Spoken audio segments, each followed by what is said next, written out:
Boa noite a todos. Olá, doutora Diana.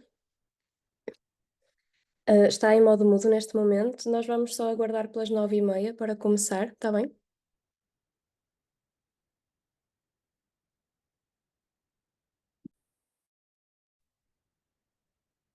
Pronto, agora já tenho pio.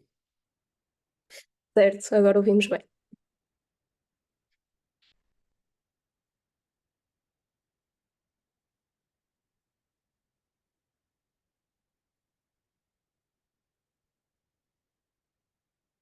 Eh, Já agora, sou eu que faço aqui a partilha, essa partilha de slides. Sim, sim, eu vou pôr a doutora Diana como anfitriã, mas ainda antes disso vou apresentá-la e vamos apresentar um vídeo também da Bial, está bem? Só um bocadinho. Vou ver se descubro como é que ponho a doutora Diana a compartilhar também. Eu acho que devo conseguir. Acho Sim, que eu penso que sim, que nem vale a pena se calhar estar inventar mais nada. Porque eu confio que sim. Sim.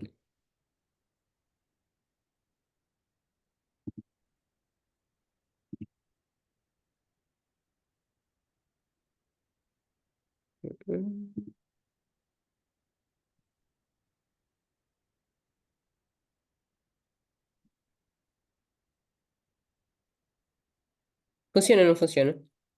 Ok, boa, vemos bem. Perfeito. Não, mas eu vou pôr em modo slides, claro. É só.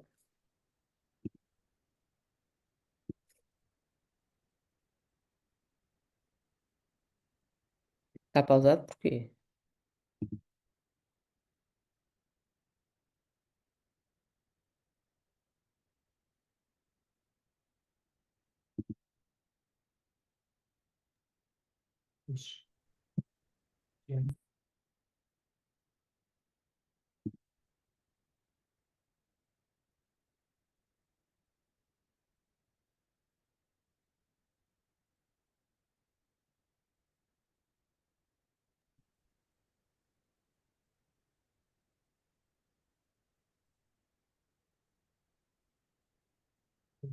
Por favor, por favor. Obrigada.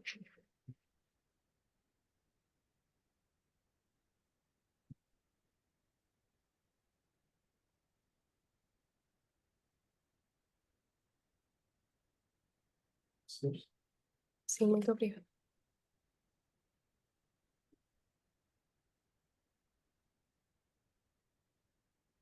Ok, já são 9h30. Penso que, não havendo nada em contrário, quantas pessoas temos aqui presentes? 23. Nós tínhamos mais de 120 pessoas inscritas, portanto, se, Ainda pá. se calhar, se não se importarem de fazermos aqui mais um compasso de espera, aguardamos mais 2 ou 3 minutos, só a ver se conseguimos reunir mais pessoas, pode ser? Com certeza. Entretanto, obrigada, doutora Diana. Entretanto, enquanto não começamos, vou partilhar o vídeo promocional da Bial. Aproveito para agradecer imenso à Bial pelo patrocínio nesta nossa atividade. Esta edição do DSM-5 foi patrocinada apenas pela Bial e vou ver então se consigo compartilhar aqui convosco o vídeo.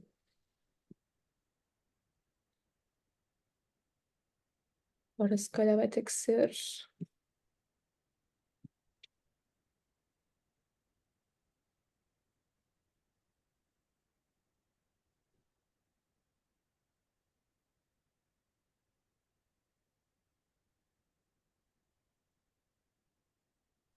Uhum.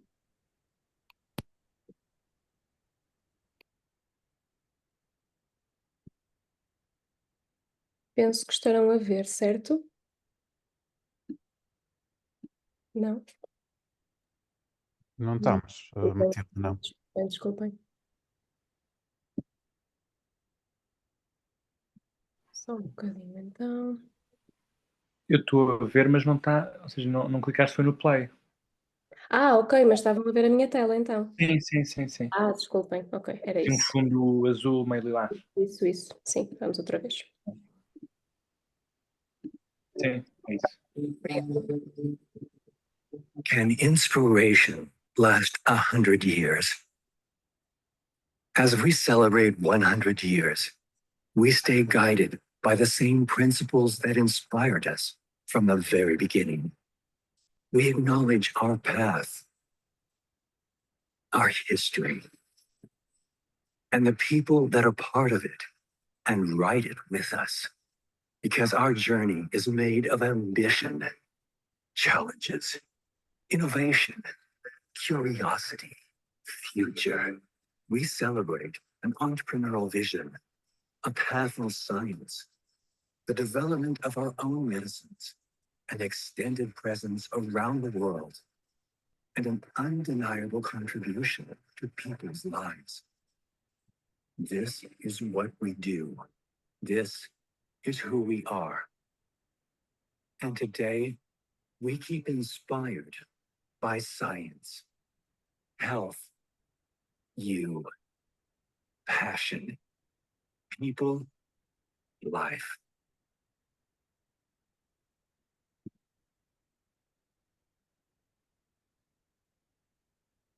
We all inspired by the future.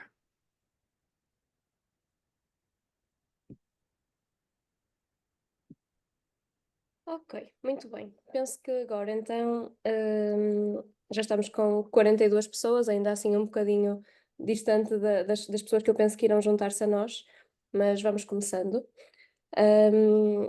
Como sabem, este é o segundo webinar que a APIP está a desenvolver no âmbito das perturbações do neurodesenvolvimento e, portanto, hoje temos o prazer de contar com a doutora Diana Rafaela, que eu vou passar a apresentar. A doutora Diana Rafaela trabalha na ULS de Coimbra, na Unidade de Psiquiatria Forense. Em paralelo, dá consultas na UPPC, onde acompanha, sobretudo, pessoas neurodivergentes. Foi ainda docente da cadeira de Psicopatologia e Psiquiatria do curso de pós-licenciatura de especialização em Saúde Mental e Psiquiatria da Escola Superior de Enfermagem de Coimbra, no ano letivo 2013 a 2014, assistente convidada da cadeira de Psiquiatria do 4º ano da Faculdade de Medicina da Universidade de Coimbra, de 2016 a 2017, docente da cadeira de Psicopatologia do Envelhecimento da licenciatura em Gerontologia Social da Escola Superior de Educação de Coimbra e completou pós-graduação em Investigação Clínica, Principles and Practice of Clinical Research pela Harvard School of Medicine, tendo atuado como Teaching Assistant nesta pós-graduação no ano seguinte. É autora de várias publicações, incluindo capítulos de livros e artigos científicos em publicações internacionais, maioritariamente no âmbito das perturbações do neurodesenvolvimento, principalmente perturbações do espectro do autismo e perturbação de hiperatividade e déficit de atenção. Posto isto, passo então a palavra à nossa convidada e agradeço a presença de toda a gente, espero que seja uma boa sessão para todos. Ok, muito obrigada. Também assim espero. Eu ia começar então. Espero que isto agora esteja a funcionar. A partilha da tela. Está a funcionar, mas ainda não está no modo da apresentação, não é? Nós É? vemos os Ainda não está slides. no... Exato. É? É que eu estou aqui com os slides. Doutora Diana, quer compartilhar novamente? Deixa-me ver se sou eu. Ok, agora já está a dar. Agora já está a dar? Pronto. Perfeito. Obrigada. Também foi pouco tempo que não estive a dar. É que eu peço desculpa, mas não sou assim incrivelmente entendida nestas coisas, na verdade. Pois não está a dar assim lá. Já está a dar certo.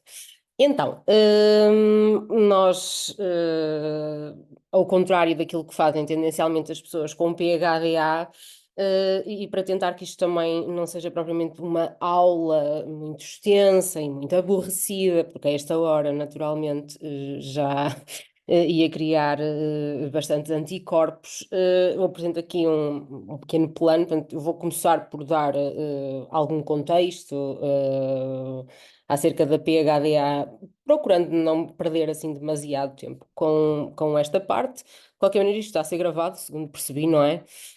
Mesmo que passe alguns slides mais rápido, depois poderão sempre ser consultados, ou até podemos voltar lá se tiverem algumas dúvidas que podem ir anotando ou deixando até escritas, mas a que responderia mais no final, não é? Porque eventualmente até pode surgir a resposta mais adiante. Mais tempo, se calhar aqui também penso que será mais do interesse de toda a gente aqui a parte do diagnóstico, não é? As características diagnósticas, as formas de avaliação e muito aqui também a parte das comorbilidades e do diagnóstico diferencial ou do diagnóstico diferencial, o tratamento e depois terminava com uma série de casos clínicos meio que prototípicos das situações que poderemos encontrar mais facilmente na clínica, assim divididas em três temas principais, que são as pessoas que já tinham seguimento na idade pediátrica, depois outros que procuram ativamente diagnóstico enquanto adultos, e outros adultos que nós encontramos todos os dias na nossa prática clínica e que, se não olharmos com atenção, podemos facilmente falhar um diagnóstico de PHDA que faria toda a diferença. Pronto, e depois no final, então, passamos às questões. Assim, em termos de contexto e de história, não é por acaso que as primeiras descrições da PHDA surgem no final do século XVIII e com a industrialização. Porque, de facto, as doenças mentais existem em contexto, portanto, além do elencar de características, há sempre aquele critério C ou D, conforme que é a disfuncionalidade em mais do que um setting, etc, etc.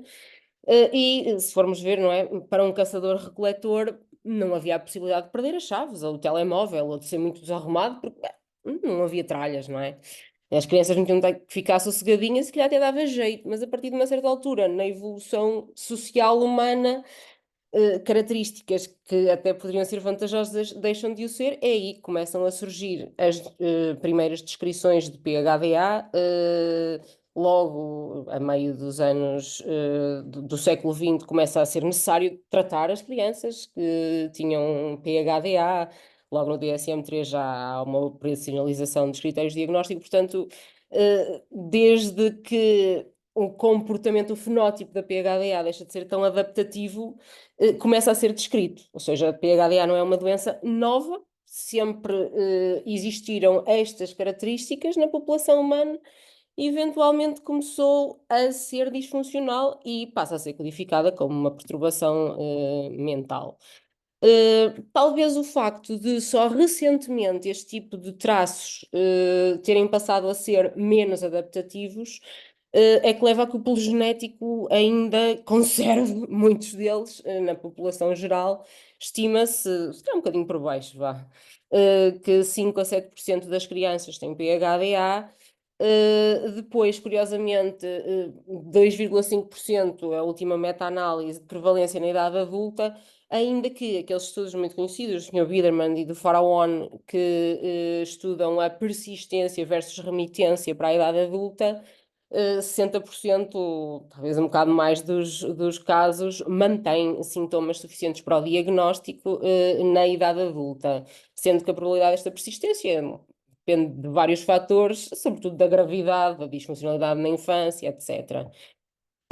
Esta questão do viés, em termos de género, portanto, para os homens serem afetados cerca de 2 vezes mais, um pouco mais do que isso, por um lado faz algum sentido, mesmo em termos evolutivos, por outros também pode refletir a forma como os critérios foram operacionalizados para descrever fenótipos mais masculinos da PHDA, negligenciando fenótipos mais típicos de mulheres, mas adiante falaremos melhor disso. E depois, claro, há populações, a clínica, para começo de história, e depois populações prisionais, etc., pessoas adictas que têm taxas de incidência muito superiores de PHDA.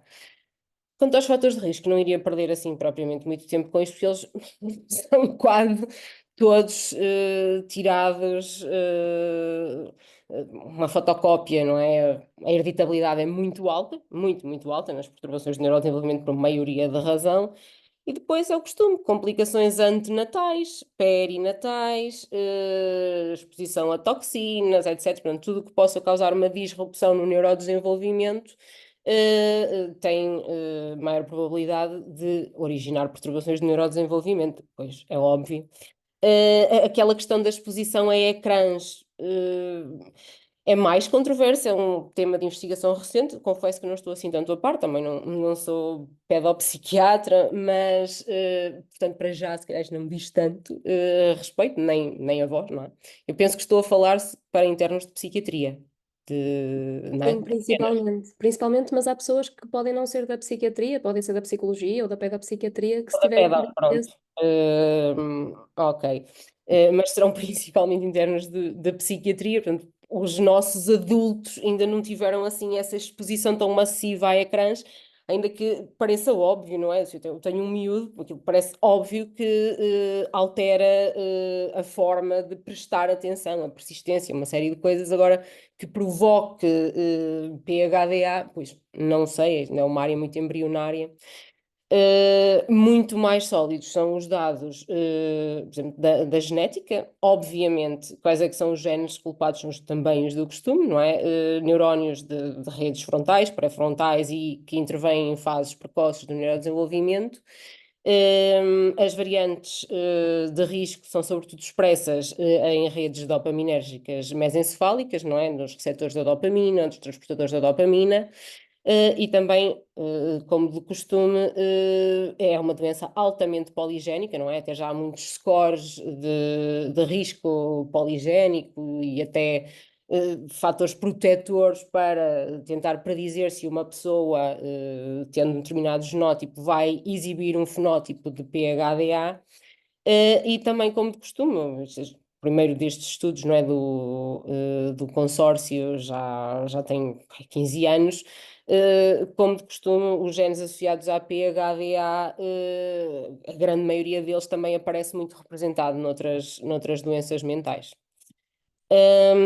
Assim, em termos de etiologia, e para fechar aqui a primeira parte, não é, do contexto, da parte mais teórica da apresentação, eu tendo a dar mais relevância e investir mais em adquirir conhecimento acerca dos neurocircuitos, porque tem uma tradução mais diretamente clínica.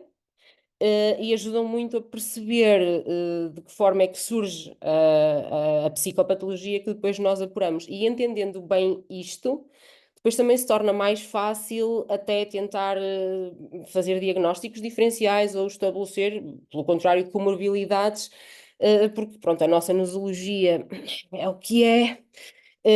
E se calhar tentar entender a coisa a este nível, não é? Dos circuitos e dos construtos psicológicos um pouco mais básicos, acaba por facilitar numa área como o neurodesenvolvimento, onde a comorbilidade é a regra. E eu, pelo menos na minha opinião, é preferível encontrar tudo do que propriamente deixar passar problemas que não se resolvem.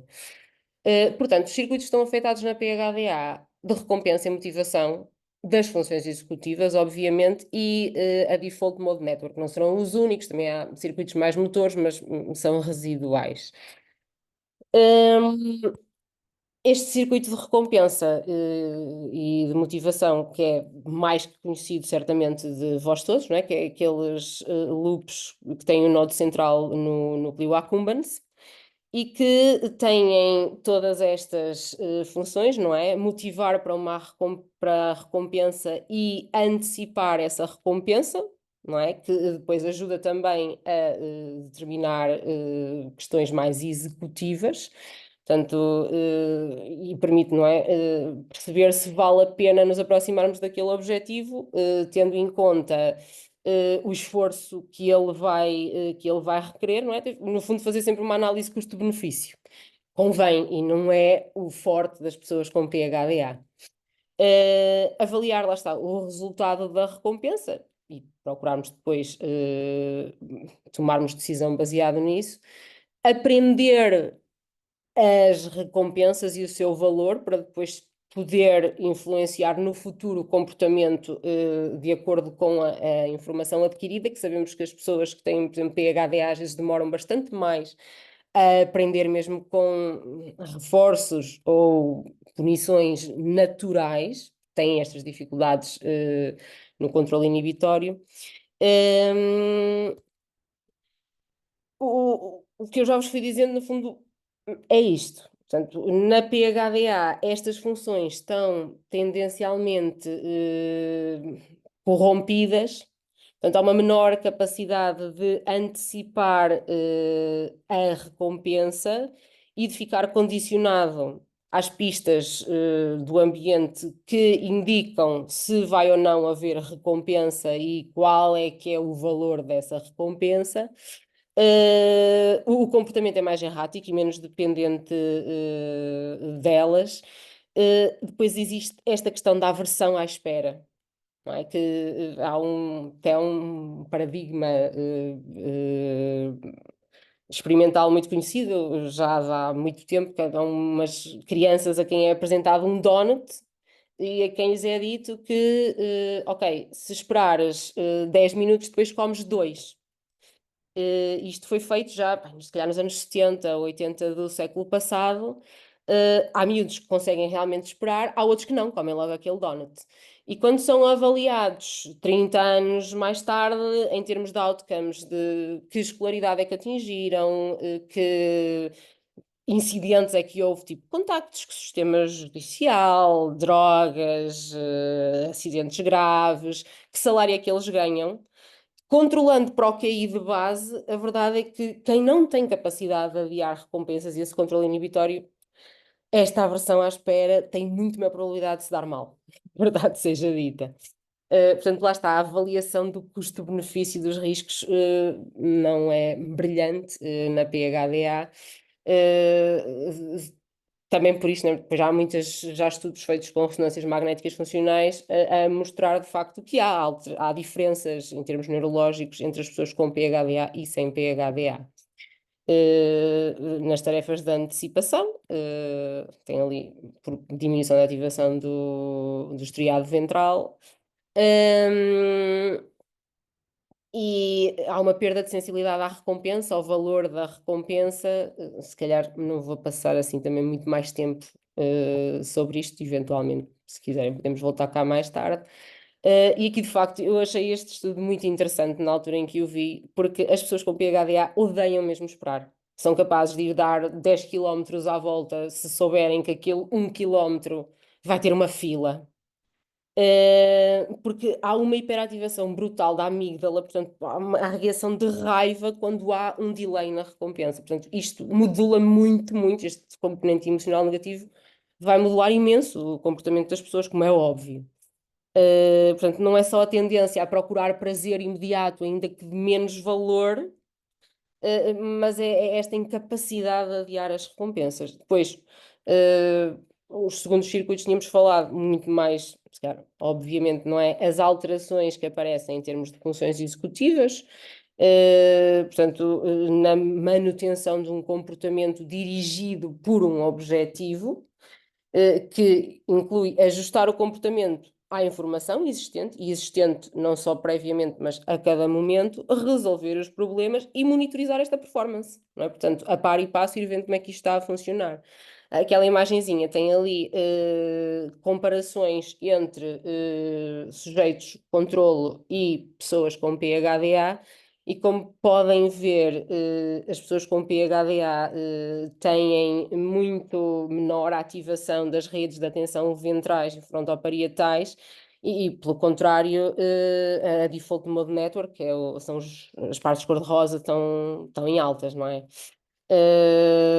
Portanto, como vos tinha dito, não é? O circuito frontoparietal está comprometido, tal como o cingulado médio, que é uma sub-região do pré-frontal dorsomedial também. E este aqui é aquele que já está mais ligado com os circuitos de motivação, que tinha falado anteriormente, não é? Que é a capacidade de responder seletivamente, de inibir a primeira resposta que aparece e manter a motivação para recompensas mais valiosas. E se calhar passo já aqui à Default Mode Network, que é muito importante, julgo eu, na compreensão depois mesmo dos sintomas da PHDA, porque o que é que se passa? Nas pessoas com PHDA, isto acontece em muitas outras doenças mentais, mas se calhar também por isso é que depois elas aparecem muito misturadas.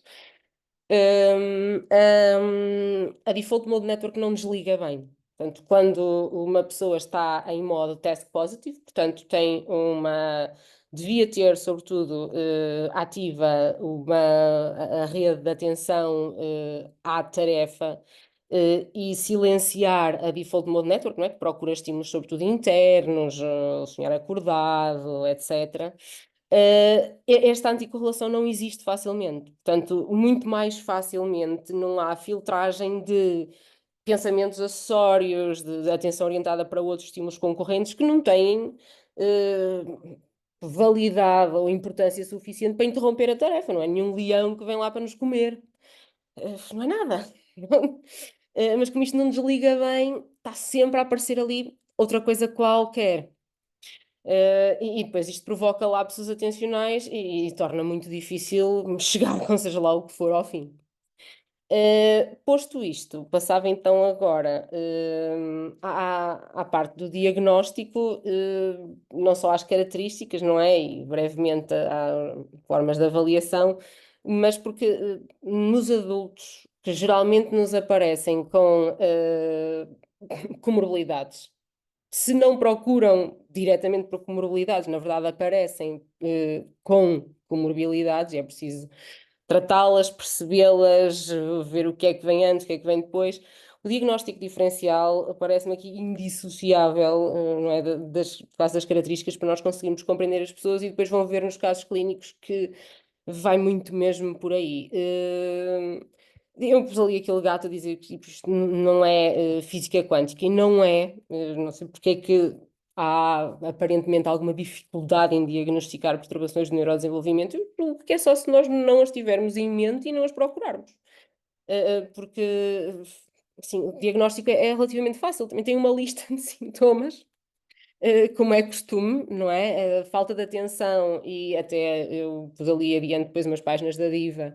Quer dizer, é óbvio, não é? Aquela pessoa que, por exemplo, um jovem adulto diz: epá, eu sou capaz de estar uma hora a ler um papel, só que eu, na verdade, estou sempre a começar a ler o mesmo parágrafo, porque ao fim de 5 linhas eu já não faço ideia do que é que eu estava a ler. A não ser que seja uma coisa muito, muito, muito interessante. Ou mesmo vale para filmes. Muitas vezes, eu às vezes chego aos 30 minutos do filme e só aí é que percebo que já o vi. Pronto, porreiro. Perdem coisas, são tendencialmente desarrumadas. Não é que algumas até não tentem manter uma certa organização e até gostem de ter as coisas em ordem, muitas vezes até porque já sabem que têm tendência à desordem. Mas aquilo fica impecável um dia, no dia a seguir chegam a casa, porreiro, olha, a chave ficou ali, o casaco ficou para além, as sapatilhas para outro lado qualquer, e depois começam-se a instalar as pilhas, pronto. E depois, lá está, são pessoas que até podem tentar usar agendas, fazer listas, quem sabe até obsessivamente, mas facilmente acabam, na altura em que dizem que sim, senhor, eu posso ir ter contigo a almoçar dia tantos do tal, nessa altura não viram a agenda e que já lá tinham um almoço marcado com outra pessoa qualquer. Ou porque viram mal a data em que iam ter um exame, quando ligam ao colega a perguntar qual é que é a sala, o exame já acabou, porque viram aquilo mal, anotaram mal e convenceram-se de uma coisa que não tinha nada a ver, portanto, e acabam por ter uma vida muito desorganizada à conta disto, e dos atrasos, e das coisas que perdem, e não se conseguirem mesmo orientar ao longo do dia para conseguir cumprir as tarefas que eram necessárias, depois os deadlines falham, os patrões, os professores chateiam-se, a namorada ou o namorado irritam-se porque o lixo nunca é deitado fora, este é o género de rotinas chatas que dão pouca recompensa imediata, não é? Ou nenhuma. São muito difíceis de manter. Lembrar-se que alguém faz anos, que é suposto mandar os parabéns, esse género de. As pessoas até podem ter muito boa memória, ela só não é muito útil. Se calhar passam o dia inteiro a pensar que tenho que passar na farmácia, mas quando passam à frente da farmácia não se lembram e chegam na mesma casa sem medicamento. Correio. Isto, a dimensão déficit de atenção. A hiperatividade é mais comum ser observada de uma forma extrema ou muito evidente ou quase caricatural nas crianças, sobretudo do sexo masculino. O componente hipercinético de andar saltar por todo o lado, ou subir às árvores, não estar mesmo quieto, ter o diabo no corpo, não é assim tão vulgar, mas muitos adultos ainda têm bichos carpinteiros. Portanto, falam com as mãos, estão sempre a mexer em qualquer coisa, ainda roem as unhas, ou mexem-se muito na cadeira, então se tiver rodinhas, ou andar para trás para a frente melhor. E muitas vezes têm uma hiperatividade mental, não param de pensar, interrompem os outros, não têm paciência para esperar que acabem de falar, ou que a senhora velhinha acabe de se entender com o multibanco na fila para o supermercado. Felizmente, agora há telemóveis, sempre se vão distraindo naquilo, mas depois também, se calhar facilmente distraem-se, aceleram na mesma, batem no carro da frente, pronto. Lá está esta dificuldade em manter o controlo do comportamento de acordo com as circunstâncias externas, pelas alterações a nível neurobiológico que vimos atrás. Depois, pronto, as listas de sintomas são fáceis de consultar. Depois, o facto da instabilidade emocional não surgir nas listas de sintomas é algo que até algumas pessoas com PHDA questionam, porque efetivamente é muito, muito, muito evidente. E, por exemplo, a disforia, a rejeição, sensitividade, eu não sei como é que muitas vezes estas coisas se traduzem, é muito evidente nos adultos com PHDA. Uma criança tem mais facilmente um comportamento abertamente opositor, desafiante. Os adultos nem sempre, não reagem sempre, a não ser que tenham fenótipos mais extremos, da mesma forma. Facilmente internalizam mais e se tornam mais ansiosos, ou até desenvolvem coisas mais do espectro obsessivo-compulsivo, pela culpa que sentem dos erros que cometem, pelas tentativas de sobrecompensação. Ou paralisam, procrastinam muito, acabam quase por ficar à toa, não conseguem escolher o que hão de fazer, e não conseguem fazer nada. E muitas vezes esta instabilidade emocional aparece muito como reatividade, sensitividade interpessoal, intolerância à frustração. Dependendo da quantidade de sintomas apresentados em cada domínio, pronto, temos a PHDA desatenta, predominantemente hiperativa e impulsiva, que não é muito frequente, e combinada. Isto na DSM-5 e a ICD-11 é perfeitamente coincidente. Na ICD-10 não, havia muita ênfase nos sintomas hipercinéticos, mas a ICD-11 já é praticamente coincidente com a DSM-5. Na transição para a idade adulta, então, há uma tendência para surgirem, de facto, como vocês veem aqui, comorbilidades. Não é muito comum que a falta de atenção desapareça. Na maior parte dos casos, não desaparece. E, não se tornando necessariamente pior, a verdade é que as exigências da idade adulta em termos de funcionamento executivo são muito mais altas e, portanto, podem se tornar salientes as dificuldades nesta altura, portanto, ultrapassaram um limiar de compensação por outras características que as pessoas tinham na infância. E, por outro lado, o surgimento de comorbilidades que elas próprias têm um impacto negativo no funcionamento executivo, na moderação da impulsividade, da labilidade emocional, até pode fazer com que pareça que as pessoas pioraram. Não será necessariamente assim, mas pronto, isto, mais uma vez, a ideia de que isto era uma doença de crianças, bom, não sei muito bem sequer como é que isso durou tanto tempo. Se calhar é porque foi mesmo quando elas começaram a ter que ir à escola, na altura da industrialização, e as pessoas começaram a queixar-se muito, porque, na verdade, parece óbvio que algo deste tipo não desaparece por milagre.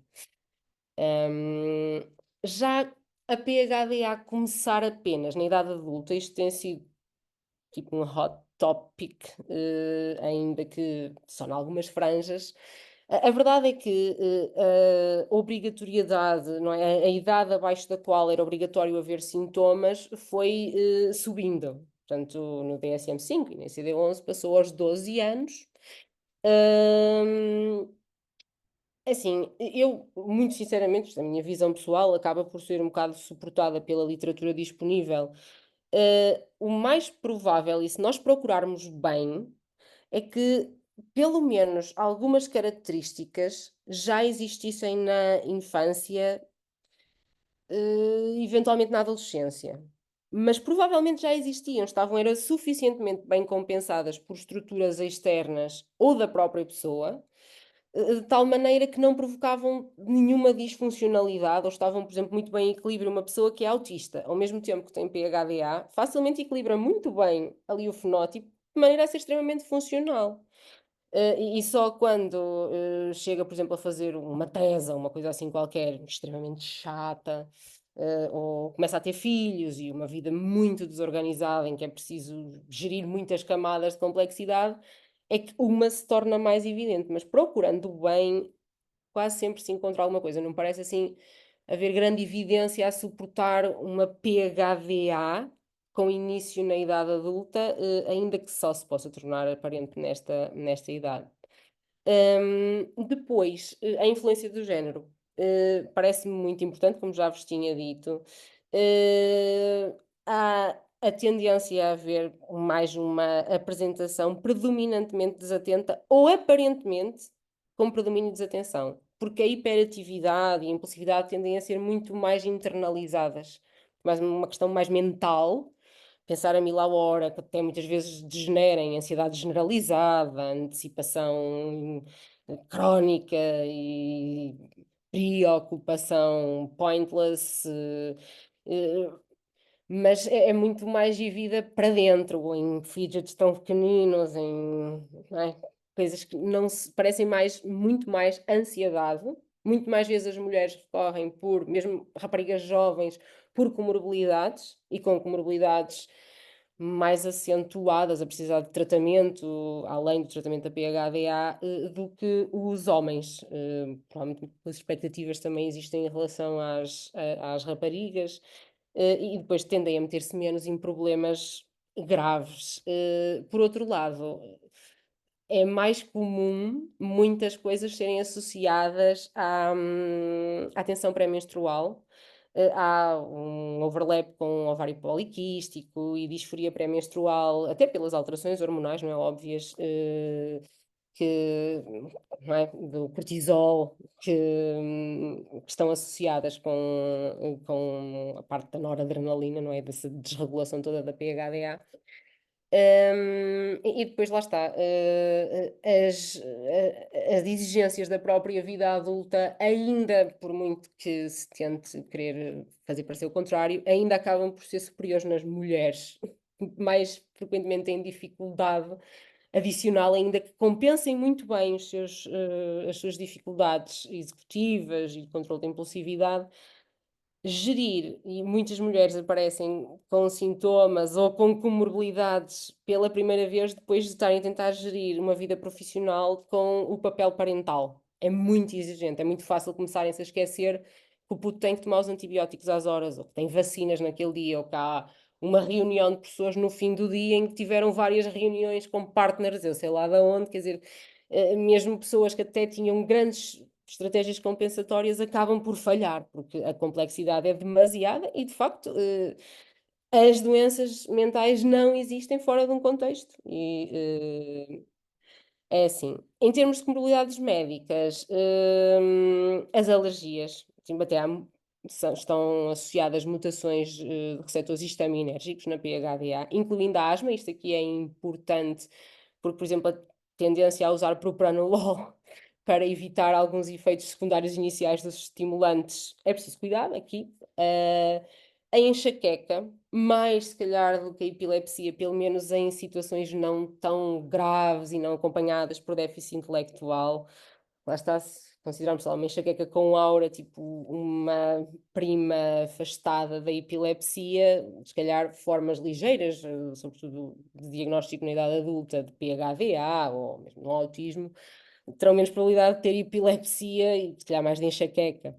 As doenças autoimunes também aparecem sobre-representadas, ainda que não tanto como no autismo, tal como a disfunção gastrointestinal, as perturbações do sono e a obesidade, não é? Porque os principais vícios que mesmo crianças ansiosas, assustadiças ou que tenham sido formatadas já no sentido de evitarem as adições, dificilmente conseguem escapar ao vício pela comida e pelos jogos e pelos ecrãs, porque estão presentes no ambiente desde sempre e nunca conseguiram ganhar-lhe medo antes de as provarem. Portanto, aí é difícil. A questão do sono na PHDA é um problema. Vocês, não sei se já têm muita prática com adultos com PHDA, mas isto é assim, há aqueles que dormem muito bem. E dizem sempre, durmo muito bem, felizmente ainda é o que me vale. E é. Isso costuma manter as pessoas até com níveis de funcionalidade muito jeitosos. Mas nem sempre. Muitas vezes na infância já tinham sonambulismo, restless legs, continuam a ter algumas dessas intromissões da vigília no sono na idade adulta e pior, muitas vezes têm um fenótipo tipo narcolepsia, tipo 2. Realmente o arousal central é mais baixo na população com PHDA e declina muito mais rapidamente. Por isso é que aqueles pais tipo, como é que ele é hiperativo se ele adormece em qualquer lado? Desde que a gente adiada adormece. Sem dúvida, por causa disto, né? Se não há estimulação, adeus.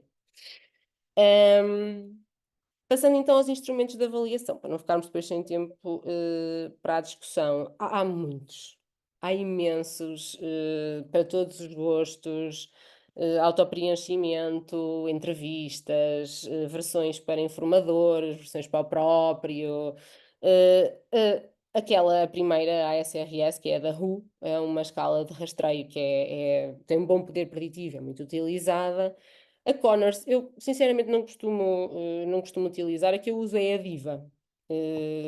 Não uso propriamente para diagnóstico, se calhar usava aqui há uns mais 10 anos atrás, quando não estava tão habituada aos sintomas, porque realmente é muito extensiva e é um bom guia.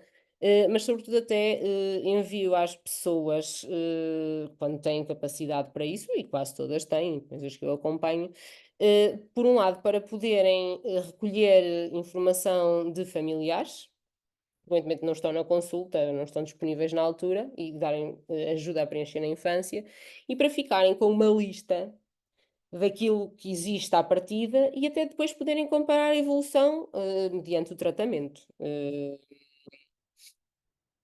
E pronto, é esta parte que me parece muito importante depois, que é a questão do diagnóstico diferencial ou das comorbilidades.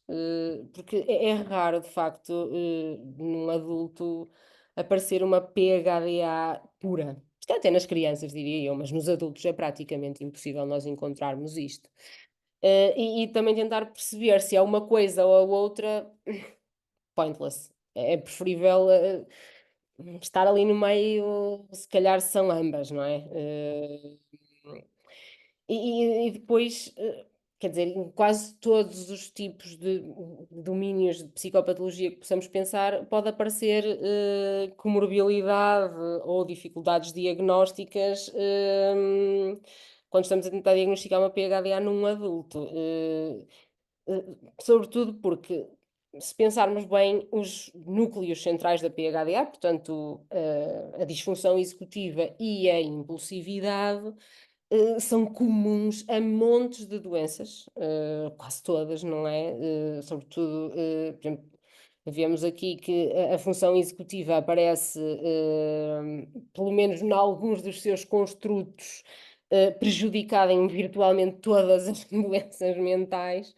E depois a impulsividade, idem, aspas, aspas, ainda que se possa expressar de formas muito diferentes, e muitas pessoas com PHDA adultas que também têm traços internalizantes têm muita dificuldade em navegar neste eixo, não é? Compulsão, impulso, obsessão, e até podem variar mediante os níveis de ansiedade ou de humor, não é? Mais baixos, e variar, lá está, entre um comportamento muito impulsivo ou depois obsessivo, até, e retraído, dependendo um bocado da preferência pelo risco, que é dada pelo humor, pela ansiedade, por outros eventos externos. Logo de início, quando fazemos uma história clínica, não é? Eu julgo que é impossível fazermos uma história clínica sem fazer uma história do neurodesenvolvimento. Se vamos errar qualquer coisa, ou para procurar traumas, ou para procurar perturbações do neurodesenvolvimento, porque doença mental grave, na ausência de algumas destas coisas, e eu não sei se é fácil, não é? Portanto, é melhor começarmos lá atrás e ser minucioso. Eu não sei se posso dar aqui uma piadola um bocado ao lado, mas um senhor da minha terra dizia que só tinha que dar a segunda quem não tinha sabido dar a primeira. Tal e qual assim. E às vezes vale a pena perder tempo numa primeira consulta e perceber bem como é que as pessoas são logo ao início e definir bem, tentar perceber ali mais ou menos como é que são aqueles neurocircuitos para, na melhor das hipóteses, acertar rápido com os medicamentos que permitem levá-los ao sítio certo e indicar que tipo de situações é que devem ser abordadas, preferencialmente na terapia, ou se não, estamos a perder tempo e damos a segunda, a terceira e isto nunca se vê. Ou seja, por exemplo, uma criança que tem muitos acidentes, quedas, aleija-se, tendencialmente associada à PHDA, mas até pode ser porque tem uma grande dispraxia. Até podia ser muito sossegadinho, mas das poucas vezes tentar fazer alguma coisa, atrapalhava-se enormemente. Não estava atenta, ou não está.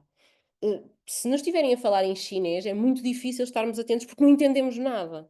Pode ser um problema mesmo de desenvolvimento intelectual, não é? Portanto, tentar perceber aqui exatamente o que é que levou os comportamentos a ocorrerem com minúcia é importantíssimo, e perceber não só de que maneira é que as coisas coexistiam ou não ao início, como também o que é que apareceu primeiro e o que é que aparece como consequência, como reação, como sobrecompensação ou compensação, etc. Depois, outra fonte óbvia de confusão são as perturbações da personalidade, não é? Também tem um curso ainda que supostamente só se possam diagnosticar mais tarde, mas muito mais vezes co-ocorrem do que são absolutamente um diagnóstico diferencial, ainda que seja possível, não é? Uma pessoa até à adolescência foi perfeitamente bem adaptada e nós questionamos os sintomas, não existiam, pronto, ok. É principalmente difícil distinguir com o cluster B antigo, que são os impulsivos, não é? Sobretudo borderline e antissociais, sendo que borderline tem que ter aquele vazio, aquela angústia existencial. A PHDA pura não tem propriamente isso, tendências suicidas, etc. E a psicopatia, a personalidade antissocial, aqueles traços, não é? Callous unemotional, portanto, a tendência dominante, a falta de ressonância afetiva, isso não faz parte dos sintomas da PHDA em si mesma. As adições são outra fonte de confusão, porque elas tendem a aparecer muito na PHDA, mas os estados de intoxicação ou algumas fenocópias que se seguem ao consumo prolongado de estimulantes de forma abusiva realmente podem simular a PHDA. Mais uma vez é ir lá atrás. Perceber o que é que já havia antes da instalação da adição, que é muito mais frequente na população com PHDA, obviamente. Depois, lá está, mais adiante volto a falar nisto, a ansiedade e a depressão são super frequentes, são a norma nos adultos com PHDA, sobretudo que não tiveram acompanhamento até à infância, durante a infância. Os sintomas de hiperatividade graves parecem estados maníacos. Se for feito um corte longitudinal é fácil chegar a esta conclusão, tem que se procurar lá atrás. E as perturbações obsessivo-compulsivas, um dos casos também tem a ver com isto, são coisas que aparecem muitas vezes em conjunto, parecendo antagónicas, na verdade não são, tanto porque partilham circuitos neurobiológicos em larga medida, tocam-se, e a POC aparece frequentemente como uma resposta de sobrecompensação à PHDA.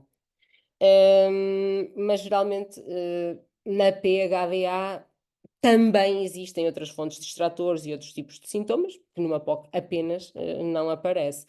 Isto é sobretudo importante na minha ótica, porque perceber se uma pessoa com uma POC também tem uma PHDA pode fazer muito sentido, sobretudo se não responde a serotoninérgicos. A nossa tendência geralmente é utilizar um antipsicótico, em dosagem baixa, um modulador da dopamina, mais parecido do tipo dos antipsicóticos. Mas se calhar pode não fazer todo sentido se a pessoa também tiver uma PHDA e fazer mais sentido utilizar um estimulante.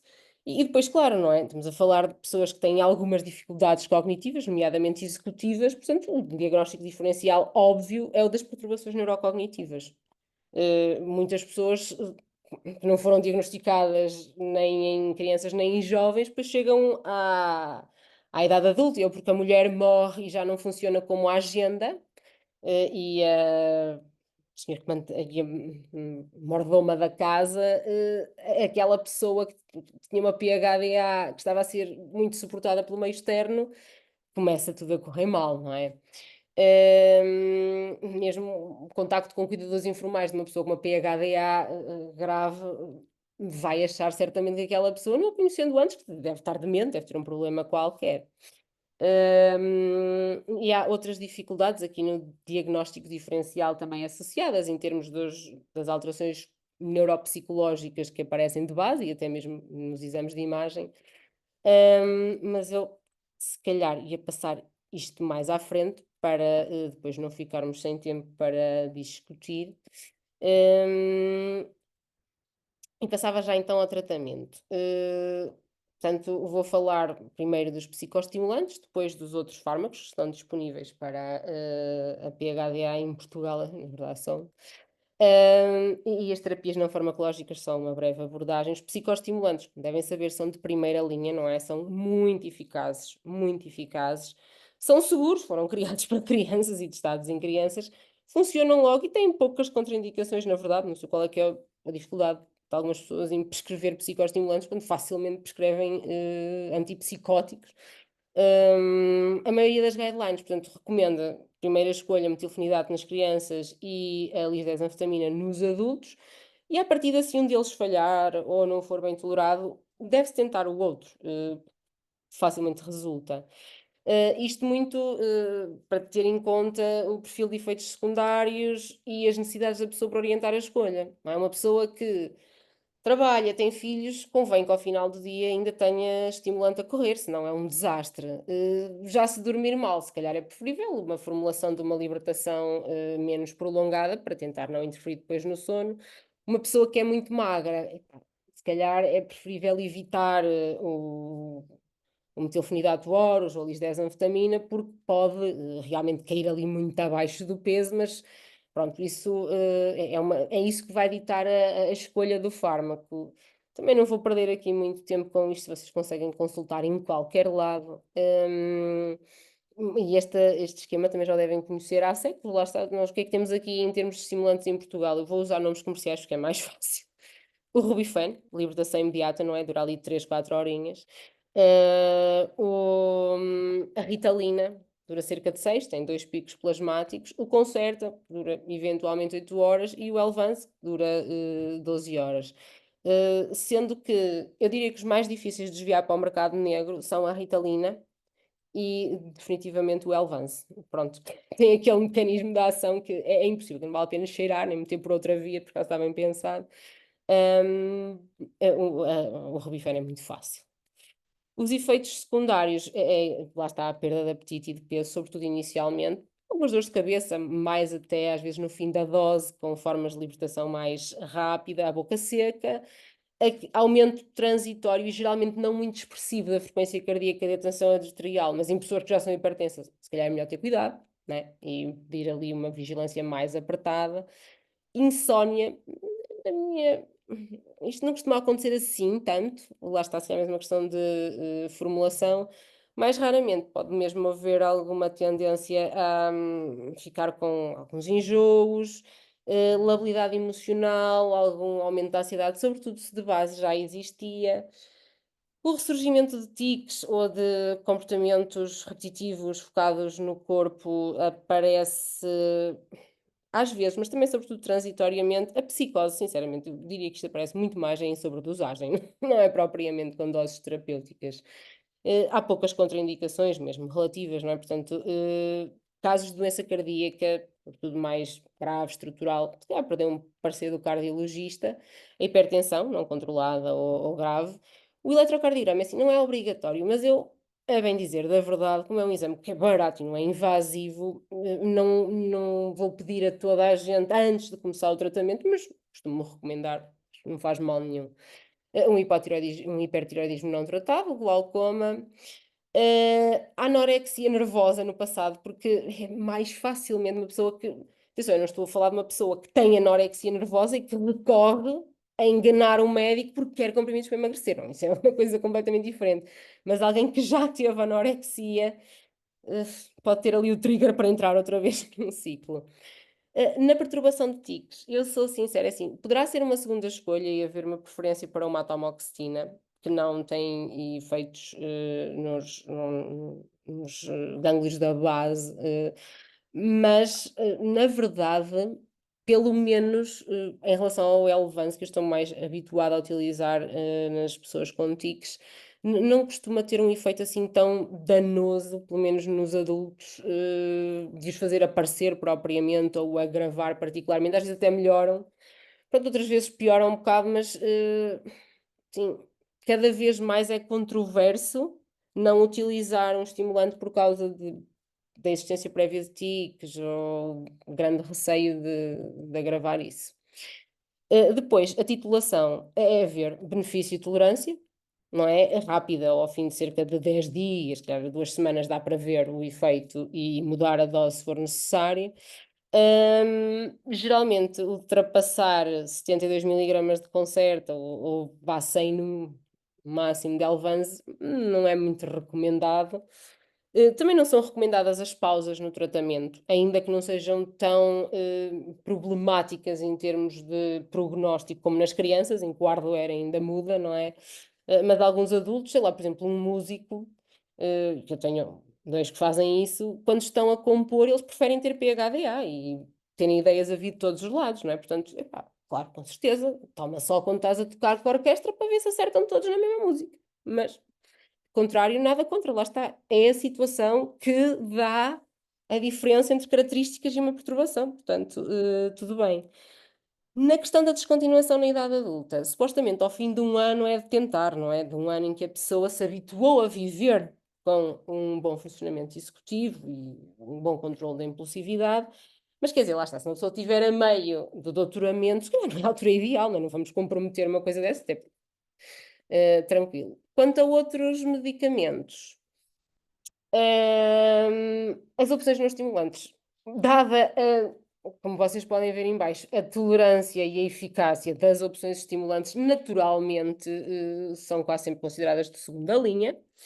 Usam-se quando há má resposta ou não há tolerância aos estimulantes, quando há contraindicações ou também como adjuvantes. Eu sei que isto não é muito habitual, eu não costumo fazer muito, mas numa ou noutra situação até acontece. Portanto, nós aqui em Portugal o que é que temos? É a atomoxetina. Acabou, não há mais nada. Tem um tamanho de efeito razoável, mas na verdade, em alguns adultos em quem utilizo, até funcionou bastante bem.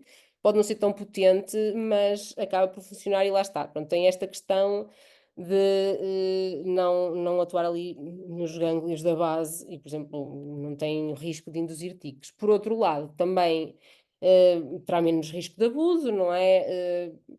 Provoca menos ansiedade, até pela forma como atua, é uma instalação lenta, é um inibidor da recaptação, não é um bloqueador direto, não é? Pronto, isso é uma vantagem, mas também é uma desvantagem, demora a funcionar, demora a ver se resulta. É preciso fazer 4 semanas para ver se vale a pena, se há algum efeito, e o efeito máximo aparece às 8. As contraindicações são muito sobreponíveis às dos estimulantes, apesar de tudo. Pronto, tem algumas vantagens, mas sobretudo se não forem tolerados os estimulantes. Em termos de, sim, muito rapidamente, começa-se com 40 miligramas durante 7 dias e depois passa-se a 80 miligramas nos adultos. Eu até tenho 2 pessoas que fazem 100 miligramas, mas a dose de 100 miligramas que aparece ali ao fundo não existe em Portugal. É preciso misturar uma cápsula de 40 com uma de 60. Não existe em Portugal. Mas pronto, dá para fazer, não é? Sai é bastante, claro. Depois está ali a viloxazina, não é? Nós também vamos utilizando muito o bupropion, que funciona razoavelmente bem. Eu cheguei a usar algumas vezes a reboxetina, o Edronax é velhinho, tem que se tomar algumas vezes, mas ok, não é péssimo, pode funcionar, qualquer coisa. A viloxazina, não é? Que é o Qelbree, também não existe em Portugal, eu não sei dar muita informação sobre ele. Sobre este sim, a guanfacina, tipo o Intunif, libertação prolongada, há em muitos países da Europa e eles vendem às pessoas se nós passarmos receitas tipo, por extenso, em alguns sítios. E isto funciona razoavelmente bem, sobretudo na questão da sensitividade interpessoal, disforia à rejeição, de alguma instabilidade emocional, sobretudo, e tem a vantagem de ter um conjunto de efeitos secundários particularmente promissor até para utilizar juntamente com estimulantes, porque são perfeitamente contrários. Portanto, a clonidina, que é o que há em Portugal, é hipotensor, fortemente hipotensor, raramente é bem tolerado.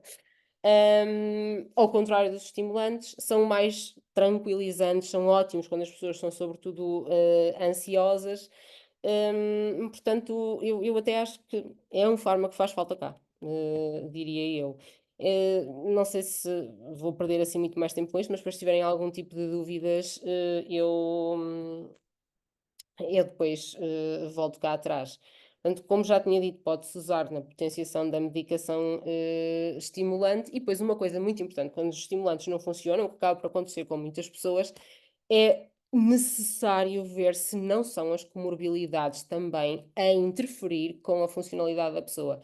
Uma pessoa pode procrastinar, sim, porque tem PHDA, mas também pode resistir obsessivamente a uma tarefa de que tem imenso medo.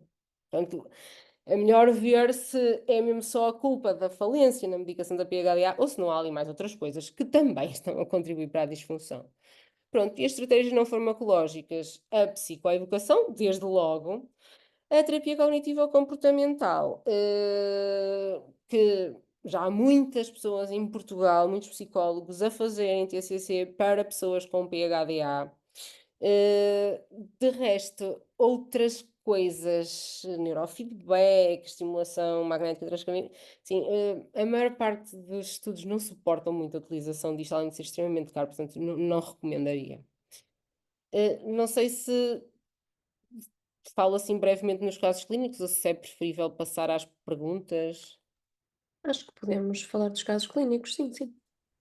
Pronto, eu tinha já dito que, portanto, ia dividir em jovens adultos que já foram diagnosticados na infância, por enquanto jovens, não é?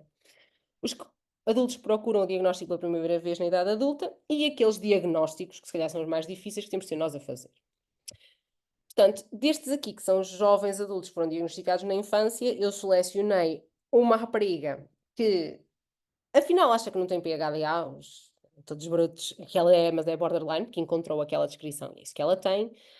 Um menino que deixou de tomar o Concerta com 15 anos, muito rapidamente, começou a tomar muita droga e correu muito mal. E uma menina que escrevia montes e montes e montes de coisas, mas depois pagava tudo outra vez. A primeira, a menina borderline, ela tinha sido diagnosticada com a PHDA aos 11 anos. 19, estava a tentar repetir os exames, já antes só tomava a medicação para estudar. E como ela não andava a estudar, ora, decorre que não estava a tomar a medicação. A mãe dela devia ser uma pessoa complicada, um bocado histérica, e tinha um meio-irmão que tinha uma doença bipolar tipo 1 e que se tinha matado no ano anterior.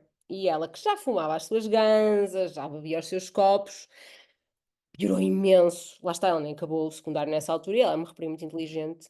Começa a meter MD, quieta, apaixona-se por um jogador da bola que ela idealizou. Ela tinha o seu bocadinho ingênua, apesar de tudo, e ela acabou numa discoteca a ser violada por ele e por um amigo.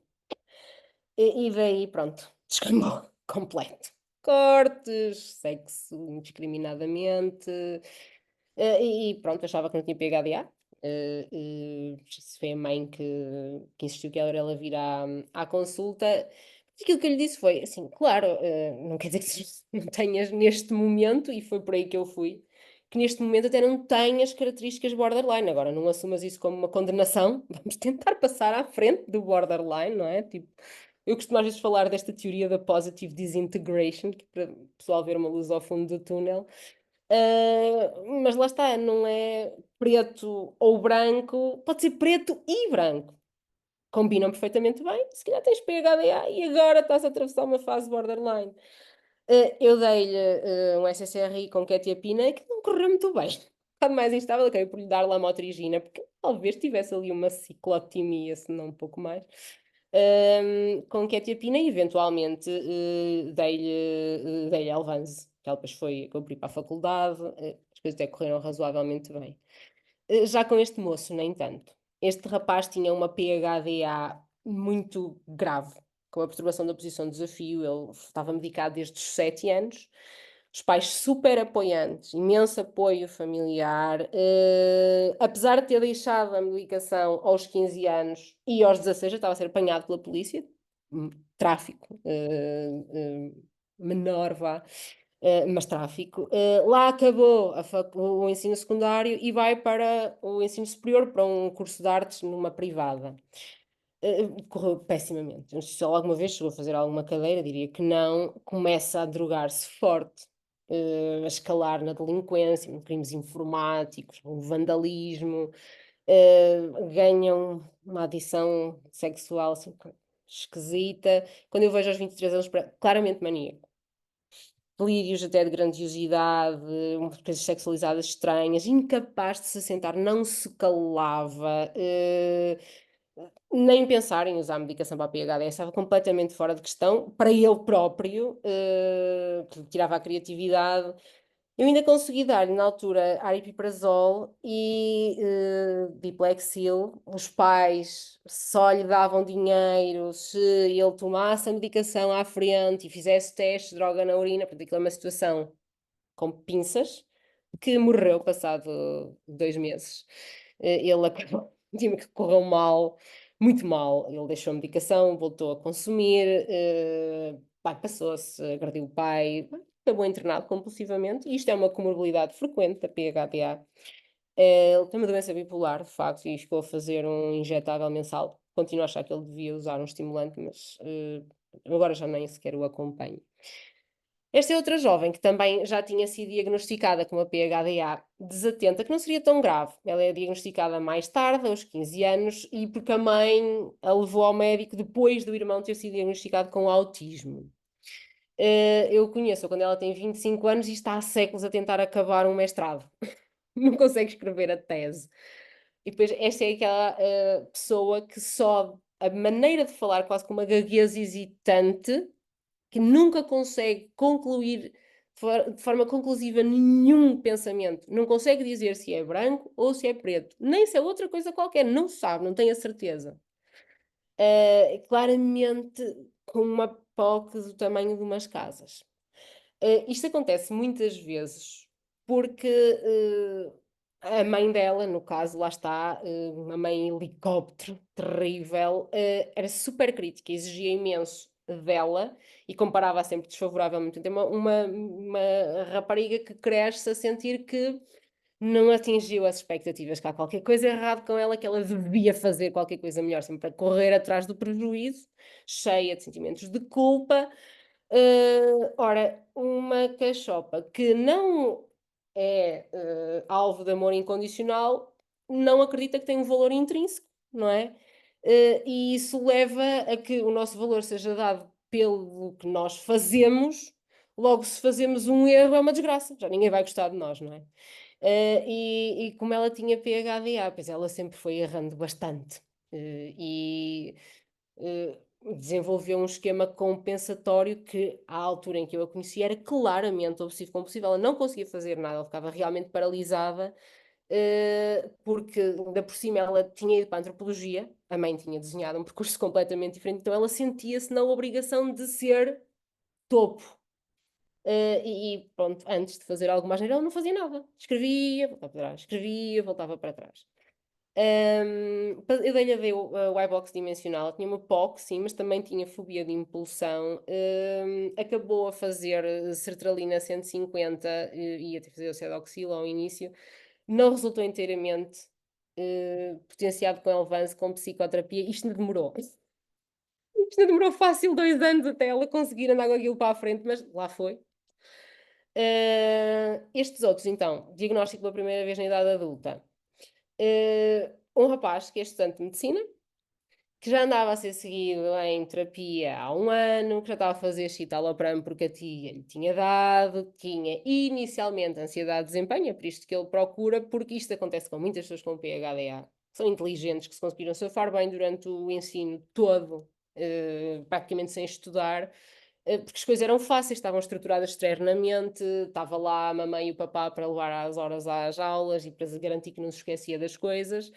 E quando chegam à faculdade nunca desenvolveram qualquer tipo de método e começam a achar que são burros, têm imenso tempo a estudar e dali não sai nada. Então, em alguns cursos, tipo de medicina, não é? É bem complicado. E isto era um rapaz, como muitas vezes, que tinha construído a autoestima em torno de ser o inteligente, não é? E de repente não, era só um geek que não se safava bem com gajos. Portanto, ele acaba por fazer um episódio depressivo ligeiro, melhorou com o citalopram, com a terapia e com o conhecimento de que pode ter PHDA. Então, se calhar não sou assim tão burro, eu posso ter outros problemas. A mãe foi entrevistada, confirmou tudo, não só até sintomas de déficit de atenção relativamente evidentes, mas também algumas manifestações de impulsividade, ainda que ele tivesse uma PHDA desatenta.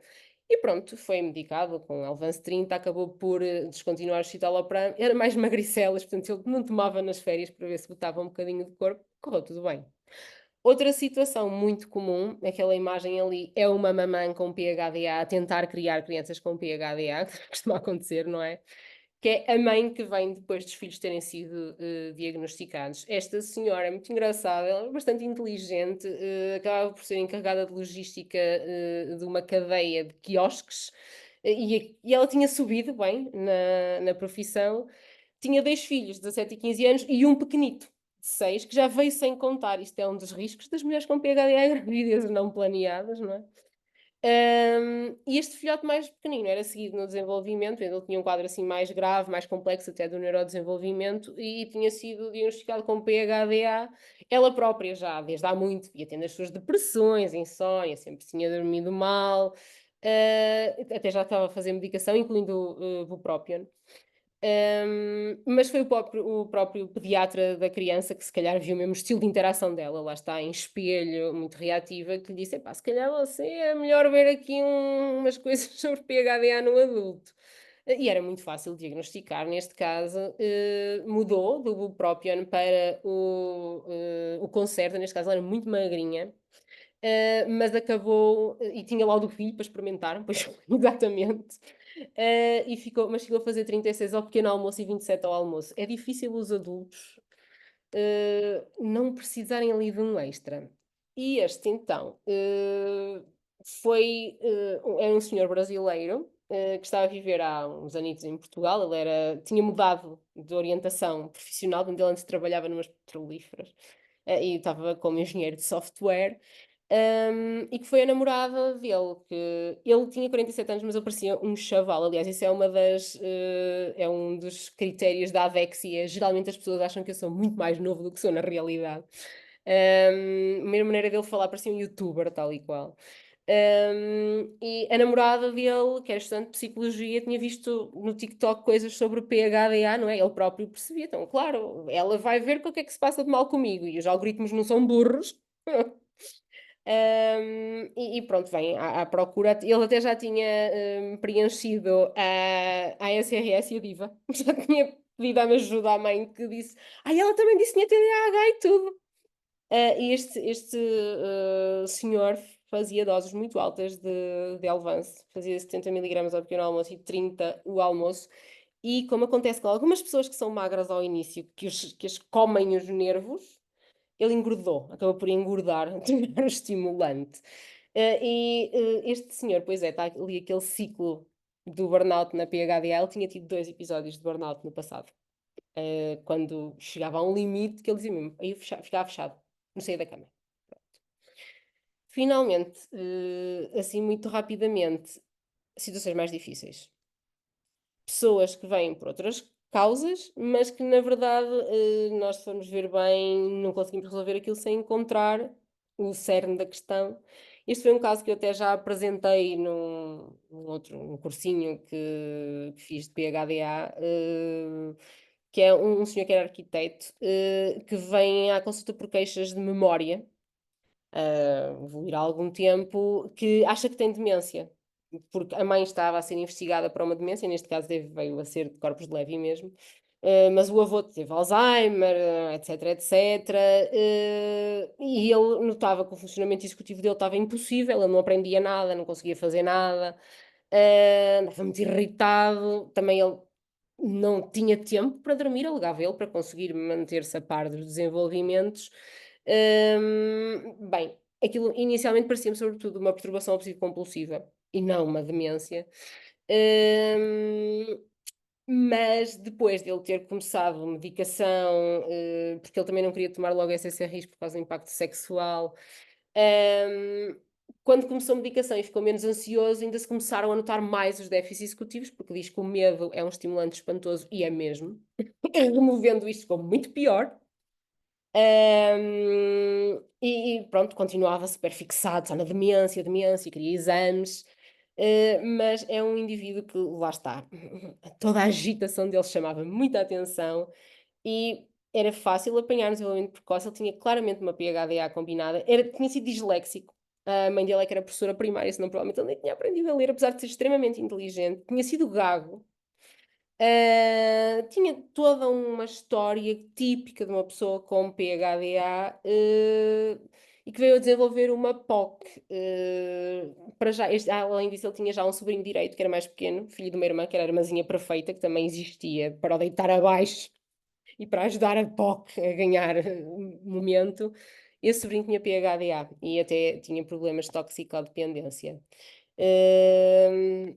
Pronto, acabei por trocar a vortioxina por sertralina e fazer Elvanse. Este rapaz era do 16, entretanto ele foi removido para a cadeia. É um homem com 40 anos que estava a cumprir pela 3ª vez uma medida de segurança privativa da liberdade aos 40 anos. Cuidado. É de nível um rapaz com uma perturbação esquizoafetiva por homicídio. Ele, quando lhe é colocada a questão, então, o que é que aconteceu? Aos 17 anos tu foste logo privado de liberdade por homicídio, e ele começa a chorar da raiva, vermelho, completamente passado, com as veias a latejar. É que nem a gamar me ensinaram, nós íamos gamar e matámos, pronto, no fim de um churro, e matámos o velho. Pronto, uma coisa muito, muito disfórica. Esse sim, não, muito opositor, desafiante. Aquele indivíduo que cria anticorpos, parece um psicopata, mas não. Ele entra mesmo numa agressão no contexto do negativismo que dispõe toda a gente contra ele, mas ele, na verdade, traços de dominância ou violência predatória não apresentava. Ele depois chorava copiosamente, aparecia mesmo este Bartzinho. Pronto, é um rapaz que era difícil dar-lhe benzos, que aquilo não pegava bem, estava com uma tabela muito pesada já, mas continuava com uma agitação psicomotora impossível de governar. E numa entrevista à família, até foi mesmo o tio que sugeriu esta hipótese, porque tinha um filho com PHDA, tipo, epá, sim, se o meu miúdo tem, o Pedro, pronto, era o nome dele, de certeza que também tinha, eu sempre disse que ele tinha algum problema, desde que era miúdo, não sei porque é que nunca procuraram ajuda. O único estimulante que há no Hospital de Coimbra é a Ritalina. Aquilo funcionou mais ou menos, mas acabou por ele ficar muito mais magro e ainda por cima lá está. Da outra vez falei-vos da anorexia como não muito boa ideia para começar estimulante. E de facto ele já tinha tido uma ortorexia delirante que depois tinha degenerado num delírio de Cotard, na verdade, e isso começou a acontecer. Então eu desisti, tirei-lhe o estimulante, meti-lhe a sertralina porque aquilo era um mecanismo muito, muito obsessivo, e este rapaz eu dei-lhe clonidina, que ele estava em treinamento, dava para vigiar a tensão arterial e até funcionou mais ou menos. Não incrível, mas porreiro. Finalmente, eu sei que isto já vai longo, mas também começámos um bocadinho atrasados, vá. Não falhei assim muito uma hora. Uma menina autista que não conseguia fazer a tese de mestrado. Sim, na verdade, não tem muito que se lhe diga, eu só vos trouxe assim mais este caso. Porque até ao DSM-5 era critério de exclusão para PHDA ter autismo. De tal maneira, metade, ou se calhar mais, das pessoas autistas têm PHDA. Então estava meio que incluída. E se alguém já tivesse recebido o diagnóstico de autismo, não recebia o de PHDA. Isto acontecia muito. As pessoas, dependendo do médico, porque já muitos tratavam os autistas como metilfenidato. E funcionava, mas havia pessoas mais rígidas, era o caso desta rapariga, que não faziam isso, só davam risperidona, que era a única coisa que estava autorizada na altura, e a verdade é que ela até foi sempre andando com muito apoio até da mãe, que era professora de ensino especial, até que na tese ela desorganiza-se, procrastina, não consegue fazer nada. Ela fazia muita pesquisa sobre o assunto, achou que tinha pathological demand avoidance, mete fluoxetina aos montes, diz, ao menos emagreci, não foi mal, que ela também tinha uma impulsividade alimentar óbvia. Hum, e pronto, nas suas pesquisas acabou por encontrar coisas sobre PHDA e autismo, veio procurar diagnóstico, apesar dos pais não terem grande vontade nisso. Também começou por fazer Elvans e a reduzir a fluoxetina, acabou facilmente a tese, mas ela começou a trabalhar como ilustradora e foi um dos casos em que achou que ficava meio que mais autista e menos criativa. Então não queria tomar a medicação, só que, ok, ficava demasiado desgovernada. É uma rapariga, às vezes as pessoas assim autistas, que são mais ansiosas, que ficam com mais ansiedade social ou mais ruminativas, são pessoas que eu acho que o Strattera funciona bem quando não toleram os estimulantes ou não gostam muito de os tomar. Pronto, basicamente é fácil diagnosticar PHDA. Basta nós andarmos à procura, irmos ver como é que as pessoas eram quando eram pequeninas e tentar encontrar tudo aquilo que nos possa ajudar a tratá-las o melhor possível. Pronto. E isso é que interessa, às vezes, mais do que chamar as coisas pelos nomes que são meio que artificiais, mas isso é que interessa. Pronto, e ainda acho que temos aqui um bocadinho para questões. Muito, muito obrigada, doutora Diana. Eu falo por mim e acho que falo por todos. Foi uma sessão super interessante, tanto no enquadramento já inicial dos circuitos neurobiológicos, depois também o diagnóstico, agora o tratamento. Acho que estes casos clínicos foram super úteis. Então, este caso último que estávamos aqui a ver, a mudança da medicação ao longo do tempo, mediante aquilo que a doente precisava, acho que foi tudo muito útil. Temos muitas questões. Ok. Aproveito para dizer também oralmente algo que foi dito aqui pelo meu colega Pedro durante a sessão, que o link para os certificados foi passado no chat, portanto, por favor, para terem depois os certificados, preencham o link e vou passar a palavra ao Pedro. Muito obrigada. Então, de perguntas. Portanto, temos aqui a Dimitri Silva a perguntar como é que é o modelo de TCC para a PHDA, para além da psicoeducação, que outras estratégias mostraram benefício? Eu quando falei de psicoeducação, eu já tinha visto até uma pergunta em cima, que era do Elvans de manhã e Rebifeno ao fim do dia, não interessa, não? Sim, essa aí foi de um colega nosso, portanto vou deixar para o fim, para Ok. chegarmos sempre assim. Ok. Quando eu falei em psicoeducação, isso é o que nós fazemos na consulta. Uma coisa pouco estruturada, mas sobre a doença, até tipo dizer, olha, lê tipo Driven to Distraction, ou umas coisas do Gabor Matei, ou como é que se chamou? Matei Gabor. Pronto, ou ir ao site da Attitude ou das sociedades mesmo, da portuguesa, de déficit de atenção, para ganhar informação sobre saber é poder, não é? Isso é que é psicoeducação, não é propriamente uma intervenção. Claro que os modelos de terapia cognitiva comportamental também incluem alguma psicoeducação, mas são sobretudo, naturalmente, vão no sentido de corrigir não é, o software, não é? Ou de instalar programas novos, no fundo, de organização, monitorização da evolução do dia, e verificar, não é, que as coisas estão a correr bem, controle do impulso, fazer, quase todas incluem a capacidade de fazer as coisas de forma focada, até para não ficarem depois as pessoas com POC, não é? Será que eu fechei a porta? E além de corrigirem estes déficits core, com aplicabilidade prática, não tanto num estilo de coaching, não é? Que é muito comportamental só. Portanto, tentar aqui abordar também as vantagens e as desvantagens e levar as próprias pessoas a assumir que certos hábitos podem ser benéficos e por isso mesmo a implementá-los, não é? Porque quase sempre, mesmo que as pessoas não tenham perturbação ou posição de desafio, tendem a ser um bocadinho do contra, portanto tem que ser elas a achar que aquilo faz sentido. E também abordar depois as consequências, para um adulto, as consequências de ter vivido com PHDA. O criticismo de que foram alvo, o autoconceito menos bom, não é? O preguiçoso, o desarrumado, cabeça na lua, portanto, todas essas coisas que foram danificando a autoestima da pessoa e que depois alimentam círculos viciosos que até as impedem de abordar os déficits centrais. O nome do modelo, haviam que era de Young and whatever, sinceramente não sei, mas vão todos muito à volta destas questões. Não sei se. Obrigado. Então, a próxima seria qual é a interação entre o PHDA e a doença celíaca? A interação. Sim. Não sei se existe. Suponho que seja aqui para procurar uma associação, se existe alguma coisa. A associação existe mais com o autismo, a doença celíaca existe mais com o autismo, não quer dizer que não exista com o PHDA, até porque lá está, muitas vezes há uma comorbilidade.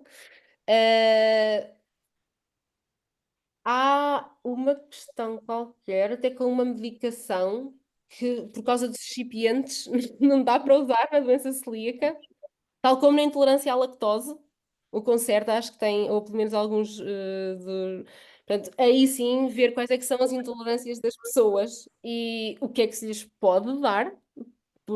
Agora, é assim, especificamente em relação à doença celíaca, não sei exatamente qual é que é a percentagem de comorbilidade. De maneira geral, as autoimunes não são tão frequentes na PHDA como no autismo. E depois, assim, eu também tenho dificuldade em perceber a doença celíaca, quando eu andei na faculdade, já foi há muito tempo, eram formas um bocado diferentes daquelas que aparecem mais agora. Por acaso lembro-me de um rapaz que teria também doença celíaca e ele achava que a descompensação metabólica, digamos assim, agravava os déficits executivos.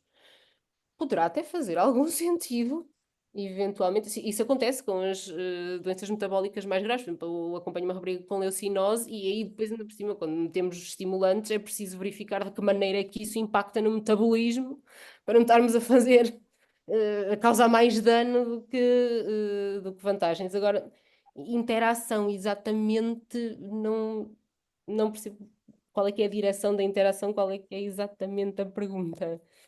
Mas depois, se quiserem também mandar-me as perguntas, sei lá, para o mail ou assim, eu posso tentar, com mais definição, eu posso tentar depois responder, eventualmente. Depois a próxima é do Rui Pedro Andrade. Qual é que é a melhor estratégia para abordar a anorexia com perda de peso associada à toma, por exemplo, do Elvance? Mas também já, num dos casos, também respondeu parcialmente. Pois, é isso. Se uma pessoa já é à partida magra e não podemos arriscar que ela vá perder muito peso, isso não costuma muito acontecer com os adultos. Mas acontece com alguns, e eu, nesse caso, não tendo a começar pelo Elvance, ao contrário da maior parte dos outros casos. Sinceramente, eu costumo começar pelo Elvance, é o que funciona melhor, é o que tem mais indicação nos adultos. Mas eu aí pondero. E às vezes até pondero mesmo, em vez do Concerta, começar com o Robifen para ir desenvolvendo tolerância à anorexia, não é? Porque o Robifen demora pouco tempo, portanto a pessoa ao fim daquelas 3, 4 horas consegue perfeitamente comer, tudo bem. E procurar que haja essa tolerância, porque a falta de apetite acontece sobretudo no início da toma. É verdade que com o Elvance dura mais e é mais evidente, Mas o que se mantém ao longo do tratamento todo é a tendência a não comer impulsivamente, só porque estou chateada, passei à frente do frigorífico, siga, não é? Isso é um efeito, a redução da impulsividade é um efeito da medicação. Agora, eu tendo a fazer isso, ou seja, tentar encontrar alternativas que não tenham tanto risco de provocar anorexia ou que seja tão flagrante. Avisar as pessoas que vão ter, lá está, falta de apetite e que precisam de comer, funciona na maior parte dos casos, mesmo pessoas que já sejam relativamente magras conseguem manter-se quase todas com peso saudável. Mas além de fazer isso e dizer tipo, olha, come um bom pequeno almoço porque se calhar não vais ter fome ao almoço, tipo, coisas que são bastante óbvias, não é? E se realmente as pessoas precisam de usar Elvan, vão-se extremamente bem, mas estão a perder muito peso, aí fazer como aos putos. Realmente, se calhar vale a pena parar ao fim de semana ou quando não é mesmo necessário, porque, quer dizer, é preciso manter um peso saudável, não é? Há muitas estratégias, é melhor, não é universal. É preciso pensar caso a caso. Mas estas são algumas. Ok, obrigado. Depois sobre o segundo caso clínico do rapaz com a perturbação de substâncias, depois que apareceu maníaco. Portanto, aqui a pergunta é, então ele parecia ter uma PHDA que era afinal uma PAB, desenvolveu uma PAB em contexto de consumos ou tem as duas? Vou ler a... Sim. Pronto. Se é seguro dar um estimulante num doente com PAB? Pronto, pelo visto o colega também tem um colega que é o Alexandre Ferreira, tem também um doente pronto, Pois, com o diagnóstico de PAB e que rejeita este diagnóstico. é Pois, a primeira pessoa que eu vi a rejeitar um diagnóstico, neste caso de esquizoafetiva, e a dizer que nós éramos uns burros, que ele era autista e tinha PHDA e pois. tinha um livro em inglês, estava no segundo ano de internato e era um senhor mormon. E eu fui ver aquilo e, de facto, no Utah e por aí já havia muita literacia sobre o assunto. E eu fiquei a pensar, eu acho que ele tem razão. O que não invalida que ele, na verdade, também agora ele tenha uma esquizoafetiva óbvia. E tinha. Mas de base, até porque a mãe dele ainda era viva e ainda há de ser, conseguia confirmar na infância, e aí é que bate o ponto. O rapaz de quem eu falei, não sei se o do colega é a mesma situação, mas o rapaz de quem eu falei tinha uma PHDA combinada gravíssima, mais que estudada desde a infância. Ele foi diagnosticado com 7 anos. E não foi com 3 porque realmente é uma coisa muito flagrante. E mesmo eu, quando terminei por dizer que eu acho que ele, na verdade, até devia. E depois, outra coisa, eu não dei tantos pormenores, mas ele, com o aripiprazol, imediatamente desenvolve uma acatísia brutal e isso tende a acontecer. Portanto, haver aqui efeitos meio que estranhos a alguns medicamentos, temos de pensar que aqueles circuitos dopaminérgicos já não estão puros e doses relativamente baixas até. Ele desenvolveu ali bastante sintomatologia, ele continua sempre a precisar de. Olha, ficou com aquilo, na verdade. E ele, depois de estabilizar da sua PAB, que eu não percebia se aquilo era só das drogas, mas depois, pronto, ele deixou de consumir, ele esteve internado compulsivamente, a fazer um injetável, dosear o valproato, etc, etc, esteve estável, ele deprimiu a seguir ao episódio maníaco e teve episódios depois sem drogas já. Portanto, isto era mesmo perturbação afetiva bipolar tipo 1, que é uma comorbilidade relativamente frequente, ou pelo menos uma ciclotimia, uma PAB2, relativamente frequente das pessoas que têm PHDA. Utilizar psicoestimulantes, se calhar em crise maníaca, ou até do outro polo, no depressivo, se forem pessoas muito obsessivas, se calhar até mais aí, não ajuda muito. Mas depois as pessoas estarem estabilizadas, ou mesmo que não estejam incrivelmente estabilizadas, mas que não estejam assim muito próximo, tanto de um lado como do outro, que eventualmente fiquem psicóticas, por exemplo, não acho mais perigoso utilizar, sobretudo em fase de estabilidade, isso de maneira nenhuma, um estimulante numa pessoa com doença bipolar do que um serotoninérgico, mas óbvio, é muito mais provável que mantenha a estabilidade e se tiver de base uma PHDA, então aí nem se fala, não é? Pronto. Pois. Agora uma pergunta da colega Mariana Jordão, a perguntar se em termos de critérios de diagnóstico, se apenas nos baseamos no DSM e os testes mais específicos são coadjuvantes, e se porventura o critério apenas sintomas antes dos 12 anos não for positivo, ou se não forem todos cumpridos, podemos na mesma diagnosticar a PHDA. É assim, e foi o que eu acabei por dizer, mesmo no slide anterior a este. A nossa nosologia é sofrível, não é? Está sempre a evoluir, e ainda bem que está a evoluir, não é? Mas é um bocado provisória. Pronto. Eh, não, não é difícil, ou seja, o cuidado com que diagnosticamos PHDA não tem de ser superior ao cuidado com que diagnosticamos depressão ou esquizofrenia, que se calhar faz. Bom, eu não, mas eu percebo que muitas pessoas fazem muito mais facilmente um diagnóstico deste tipo do que de PHDA, ou são muito mais cuidadosas a avaliar, até a necessidade de utilizar escalas. Conforme disse, eu, quando não estava tão à vontade no diagnóstico, quando comecei o internato, eu usava mais a DIVA e porque não estava tão habituada assim a perceber o diagnóstico, até mesmo pessoas que não o procuram pelo comportamento, como acabei por fazer com todas as outras doenças do manual, não é? Mas não é preciso preencher escala absolutamente nenhuma, como a maior parte das pessoas diria eu que não preenchem a PANSS para avaliar uma esquizofrenia ou uma Hamilton para a não, por aí. Eu muitas vezes dou a escala às pessoas para se poderem automonitorizar e como psicoeducação à pressa. Não há tempo na consulta. Olha, lê, tem uma lista, está boa. Ainda por cima podes ir vendo como é que vais evoluindo. A questão do apresentou sintomas antes dos 12, eu tentei falar um bocado à pressa também, mas acerca disso, é que realmente na Diva é mais fácil encontrar exemplos de sintomas que até pessoas que tinham excelentes notas e grandes estratégias compensatórias, e lá está, circuitos acessórios que ajudavam a colmatar os déficits da PHDA, é mais fácil conseguir encontrar esse tipo de sintomas se falarem com alguém que não estiver muito enviesado.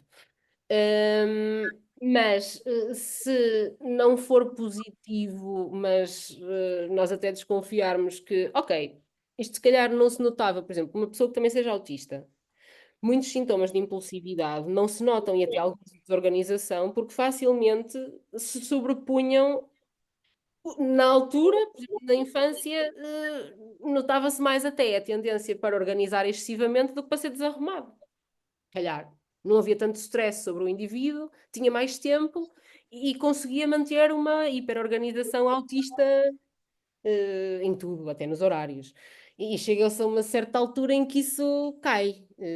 A pessoa deprimiu, ou está mais ansiosa, ou tem muito mais trabalho, muito mais contrariedade, já não tem paciência para aquilo, e então nota-se o resto. Pronto. Eu diria que sim, que é possível diagnosticar PHDA ou com alta probabilidade esta pessoa tem PHDA e depois fazer o quê? Experimentar medicação, não havendo contraindicações, porque de facto é muito segura. Não, é- a facilidade lá está, com que se calhar se prescrevem neuroléticos, eh, quer dizer, não é? Eu não sei, acho que nós devíamos perguntar-nos o que é que nós mais facilmente tomávamos e dávamos aos nossos filhos, e se calhar isso dá a resposta óbvia. Agora do João Nuno Fernandes, que põe duas questões. Então, a primeira é: os psicoestimulantes podem agravar os sintomas obsessivos em doentes com PHDA e POC? É a pergunta. Também já respondeu. E depois, qual o perfil de doentes que melhor beneficia da guanfacina, assim como a sua posologia, com base na sua prática clínica? E Ok, agradeço. de nada, ainda bem. Eu isto já tinha dito. Claro. Ou seja, é possível, é preciso nivelar primeiro o humor e a ansiedade. Isso estando ok, pá, muitas vezes os estimulantes ajudam imenso na POC, porque a pessoa está focada na tarefa que deve e não deixa entrar os pensamentos intrusivos. Funciona bem. Mas é preciso nivelar o humor e a ansiedade, senão a probabilidade do estimulante atuar sobre o loop da POC é alta, não vale a pena arriscar isso. Mas lá está. É ir aos circuitos, ver o que é que eu preciso consertar primeiro, onde é que eu vou depois. A guanfacina, pessoas mais ansiosas, com mais, lá está, rejection sensitivity, que dormem mal, que toleram mal, lá está, o resto da medicação, porque ainda ficam com mais insónia ou mais agitadas, que têm muita muito nervosas, que se vê que há ali uma carga adrenérgica muito forte, muito instáveis, tendem a melhorar mais com a guanfacina e sobretudo quando é mais esta parte emocional, instabilidade, impulsividade. Se calhar a desorganização, a falta de atenção não são tão dramáticas, digamos assim, apesar de também melhorarem, na verdade, mas não tão evidentes, não tão rapidamente como as pessoas mais ansiosas que beneficiam da guanfacina e que dormem mal, porque isto tende a tomar-se à noite e a ajudar a dormir melhor. Posologia, sim, geralmente começar com 2 miligramas, a não ser pessoas que são tendencialmente hipotensas, em 2, 3 miligramas. Pessoas que sejam mais tendencialmente hipotensas, se calhar comprarem um frasquinho de 1 miligrama para ir subindo devagar. Eu não tenho muita experiência com o fármaco, confesso, apesar de ter alguma, porque tenho muitas no estrangeiro e conseguem comprar lá o Intuniv. A dose máxima prevista nos adultos é de 7 miligramas e os incrementos devem ser feitos de 2 em 2 semanas, contra efeito, que é relativamente rápido também.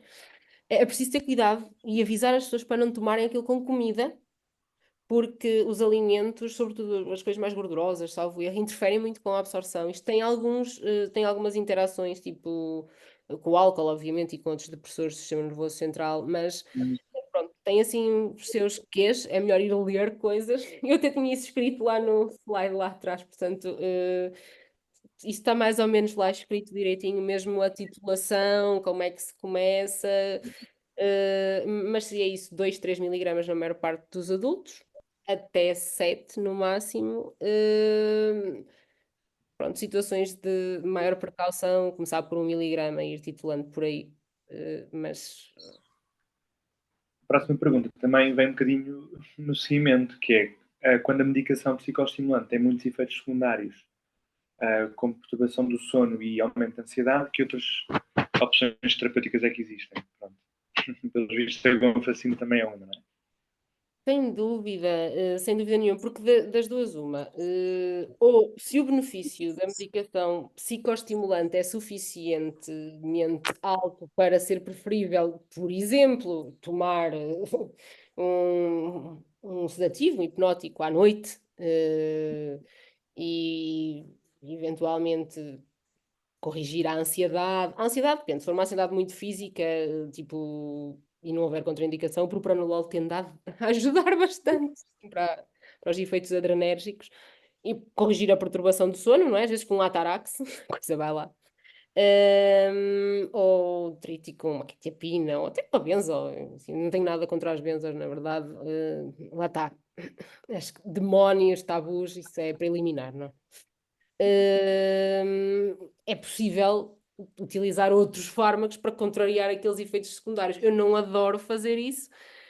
Quando, nesta situação em particular, vale a pena tentar a atomoxetina. Se não for assim uma coisa muito viciante, muito, não forem efeitos secundários que são desagradáveis, mas são tolerados, geralmente a atomoxetina até dá. Até resulta. Provoca insónia e até não provoca tanta ansiedade. Se for uma coisa muito grave, que nem a atomoxetina lá vá, isto seria o ideal. Eu lá está, pessoas que sigam fora de Portugal, em países onde há Intuniv, eu tendo a utilizar Intuniv até junto com o Elvans. Lá está, até já fui ganhando alguma prática, não muita, mas a prescrever por causa disso. Há na Espanha. Mas os nossos doentes não podem ir lá buscar. Eles não vendem a pessoas sem um número do Sistema Nacional de Saúde na Espanha. Devia haver muito esse. Nos outros países da Europa vendem, mas na Espanha não, porque devia haver muitas tentativas de ir lá comprar. E eles começaram a. Pronto, e por último temos então a primeira pergunta que eu saltei, que seria então um doente que sente que perde o efeito da medicação cedo, por exemplo, a fazer Elvance ao final da tarde, e que gostaria de ter uma maior duração da ação, se poderia ser benéfico atrasar a toma do Elvance de manhã ou acrescentar o Rubifen ao final do dia. Qual é que é assim a sua sugestão? Há várias hipóteses, lá está, é como a questão de resolver a anorexia ou etc. Depende da pessoa que temos à frente, há muitas estratégias. Por exemplo, eu falei no caso do senhor brasileiro, um engenheiro de software, que tomava 70 miligramas de manhã e 30 ao almoço. isso é forte, não há, se calhar tenho assim mais outro ou outros 2 a fazer 100 miligramas. Mas uma hipótese é partir a dose, por exemplo, uma pessoa que faça 50, até pode abrir a cápsula e dissolver na aguinha, não é? Como quando se faz a titulação às vezes ao início, e toma um bocado de manhã e toma o resto à hora do almoço e prolonga o efeito da maneira mais estável possível e só com um medicamento. Porque atrasar a toma do Elvance de manhã, ou bem que a pessoa tem um ritmo de vida que permite isso, ou como não é um fármaco que também entre, pronto, tem um efeito mais estável, não é? Não entra assim, pode não ser a melhor solução. A questão do Rubifen, aí eventualmente ajuda. Pelo seu perfil metabólico, há pessoas que notam um grande atraso no efeito do Elvance e estão ali tipo 3 horas até que aquilo funcione, e então nesse caso até tomam o Rubifen de manhã. Com o Em Elvance, cima do Elvance, exatamente. ou com o Elvance tipo, fazem 1 hora depois e já dura até ao fim do dia, ou então ao contrário. Se tiverem um perfil de metabolização e de efeito de ação mais comum, tomam o Elvance de manhã naturalmente e depois ao fim do dia, e aí mais facilmente, em modo, se for necessário, tomam o Robifen ao fim do dia, isso não há problema absolutamente nenhum, não é por um ser metforminato e o outro ser lisdexanfetamina que não se podem misturar, de todo. Perfeito. Obrigado. Ora é essa. Espero que tenham gostado, então. Se Muito. não há mais questões, então vamos para a caminha ou ver um filme qualquer coisa. Sim, vou aproveitar então para fechar a sessão. Digo também que houve várias mensagens de agradecimento, foi uma sessão que foi muito Ora é essa. boa para todos. Doutora Diana, muito obrigada e boa noite a todos. Não se esqueçam de preencher o formulário para depois terem o certificado e vemo-nos no próximo webinar, que será o terceiro e último, sobre as perturbações de desenvolvimento, sim, desenvolvimento intelectual. Exato. Boa Então noite vá. a todos. Adeus. Obrigada. Obrigado.